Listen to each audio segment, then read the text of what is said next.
Long ago, on a quiet coast where the waves whispered against the rocks, there stood a lonely lighthouse watching over the sea.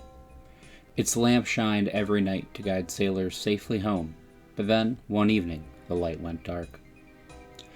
The people nearby grew worried. A kind keeper named Josik lived inside the lighthouse, but nobody had seen him for some time now. Along came the adventurer, always ready to leap first and regret later, carrying tools, curiosity, and a steady heart. At the lighthouse, the adventurer met Larissa, who stood near the shore with a worried look. Together, they examined the broken bridge and the old stone walls. The sea wind tugged at their cloaks as they worked carefully. Mending what had been damaged so the lighthouse could yet again be reached. Step by step, the adventurer climbed upward through the tower, listening to the hush of the building and the creak of its ancient boards. Inside, dusty books waited on a shelf, and the adventurer opened them one by one. They were filled with notes about the lighthouse, its mysteries, and the strange things hidden beneath it. At the top of the tower, the light itself needed some special care, so the adventurer used a little bit of swamp tar, a bright flame, and molten glass to wake the old mechanism once more. Soon, the lighthouse flickered back to life, and its beam swept over the sea like a silver finger tracing the night.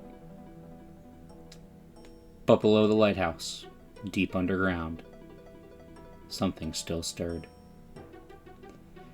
The adventurer descended into the basement and found a sealed door unlike any ordinary door.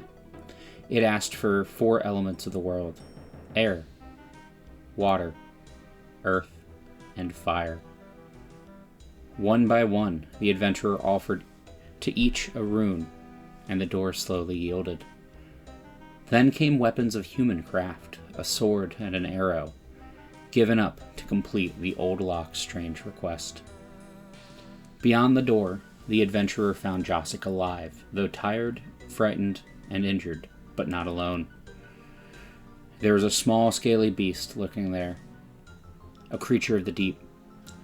The adventurer stood firm and with courage drove it away, admonishing Josik's lack of combat prowess. As the waters stirred, Josik told the adventurer what they did not want to hear. That was simply a child. The true guardian of the depths rose out of the lapping water, a large gray version of that small beast the adventurer had just defeated, with a glare of hatred that only a mother could have. Though attacking gray, she was not a single hue for long. She shimmered and changed colors, like a dream in the sea. When she turned white, the adventurer answered with air. When she turned blue, they called on water. When she glowed brown, earth was the right reply. When she burned red, fire met fire. When she flashed green, the adventurer's skill and range was needed. And when she became orange, the adventurer knew to strike in close. It was a strange and careful dance, but the adventurer learned her patterns and stayed calm. The battle went on until, at last, the great mother of the deep grew quiet and still. With the danger gone, a rusty casket was found, and the lighthouse keeper was once again safe. The adventurer brought the treasure back to Josik above, where the lighthouse now shone properly once more. The sea could breathe easy, and so could the people on the shore. Before the adventurer left, they were given a special prayer book, a keepsake from the adventure, like a small reminder that even in dark places, light can be restored.